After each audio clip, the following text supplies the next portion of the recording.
Hi అండి.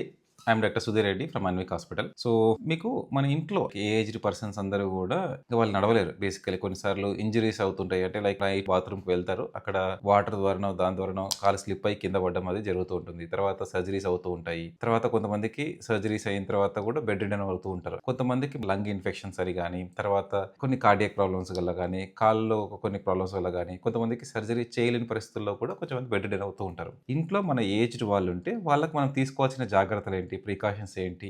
వాళ్ళకయ్యే complications గురించి మనకొకసారి explain చేస్తాను. నార్మల్‌గా ఏమైతుంటుందంటే వీళ్ళకు బెడ్ సోర్స్ అంటాం. అంటే కింద మనకు బటక్స్ కింద గాని, వీపు కింద గాని, మనకు హిప్ జాయింట్స్ దగ్గర గాని, కింద మెడమ దగ్గర గాని వీళ్ళు అలానే పడుకొని కింద బెడ్ సోర్ అనేది అవుతుంటుంది. బెడ్ సోర్ అంటే ఏమైతదంటే పుండ్లలాగా తయారయ్యి స్కిన్ మొత్తం నెక్రోస్ అయిపోతుంది. అంటే అక్కడ ఏమైతుంటదంటే బ్లాకిష్ లాగా అయిపోయి ఒక లేయర్ పైన ఎపిడెర్మిస్ అనే లేయర్స్ ఉంటాయి బేసికల్లీ.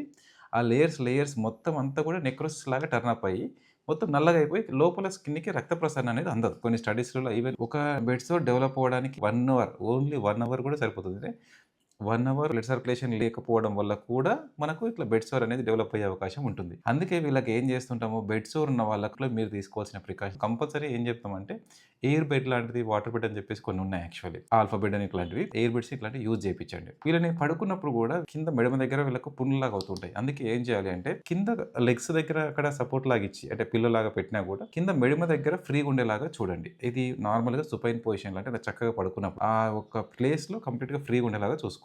అండ్ వీళ్ళని ఎవ్రీ 1 అవర్ 2 అవర్స్‌కైనా సరే ఇంట్లో ఎవరైతే ఉంటారో వాళ్ళు ఇటు సైడ్ తిరిగిపోయి పడుకోబెట్టడం గానీ, కొంచెంసేపు అటు సైడ్ తిప్పి పడుకోబెట్టడం గానీ రెగ్యులర్‌గా పొజిషనల్ చేంజ్ అనేది కంపల్సరీ మెయింటైన్ చేయండి. నార్మల్‌గా ఏం చేస్తుంటామంటే ఏజ్ అయిన తర్వాత వీళ్ళని క్లోజ్డ్ ప్లేసెస్‌లలో ఉంచేసి డార్క్ ఉంటుంది రూము. సో, వాటి వల్ల కూడా ఏమైతుందంటే వాళ్ళు లేవడానికి, దీనికి బయటికి రావడానికి చాలా ఇబ్బంది పడుతూ ఉంటారు. ఎప్పుడు కూడా వెల్ వెంటిలేటెడ్ ఉన్న ప్లేసెస్‌లో మాత్రమే మెయింటైన్ చేయండి.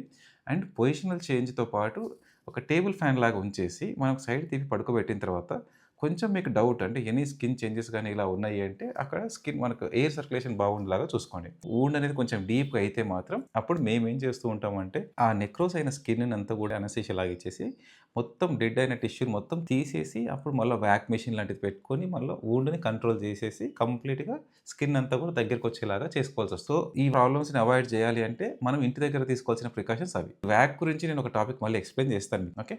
Thank you.